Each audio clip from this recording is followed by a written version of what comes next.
በአዲሱ በጀት ዓመት ለላቀ ውጤት ከሁሉ በላይ በመተባበር በመደጋገፍና በመተጋገዝ መስራት ይገባናል። ይህንን ስንል ከትናንሽ ከፋፋ አጀንዳዎች ከፍ ብለን የአካባቢያችንን አቅሞች ለመጠቀም የመተባበር መንፈስ መላበስ አለብን። የጋራ አመለካከት፣ መልካም እይታ አንዳችን ለሌላችን እንዲኖረን ያስፈልጋል። ያለንን አቅም ወደ ውጤት ለመቀየር መተባበር፣ አቅሞችን መደመር፣ ጉድለትና ሕጸጾችን በቅንነት ማረም፣ የተሰጠንን እድል በአግባቡ መጠቀም ያስፈልጋል።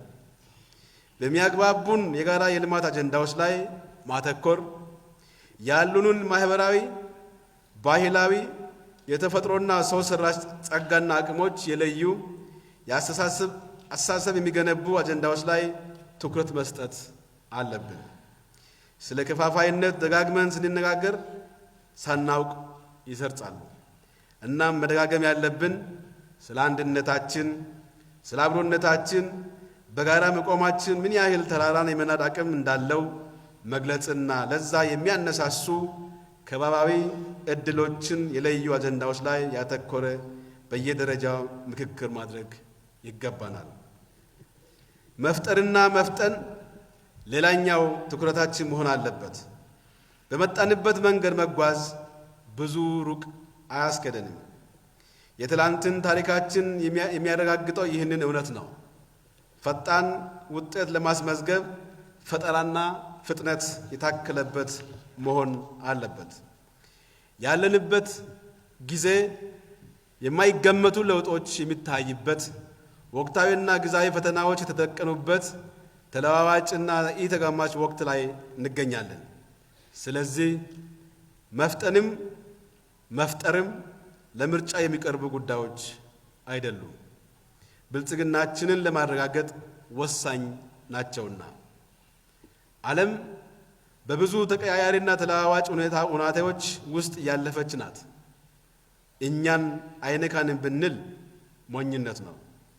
በዚህ የዓለም ሩጫ ውስጥ በሙሉ አቅሟ የገባች ኢትዮጵያ ደግሞ የሚጨበጥ ተስፋን በ2018 የአፍሪካ የብልጽግና ተምሳሌት በ2023 እና የዓለም ሰባቱ መሪ የኢኮኖሚ አካል በ2040 ለመሆን ራዕይ ሰንቃ እየሮጠች ትገኛለች።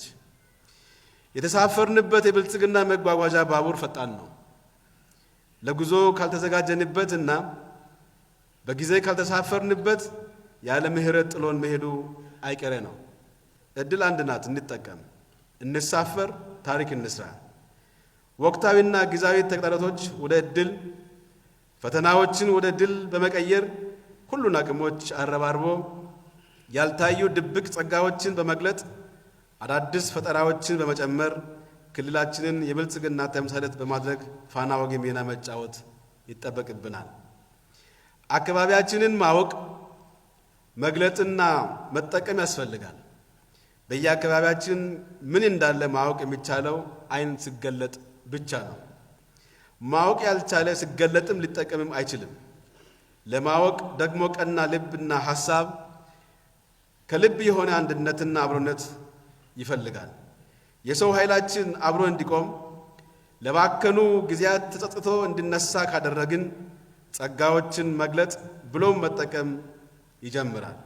እናም በሁሉም ዘርፍ የተጀመሩ ሀገራዊና ክልላዊ ኢኒሼቲቮች በየአካባቢያችን በሙላት እንዲተገበሩ ህዝቡ ባለቤት ሆኖ መስራት ይገባል።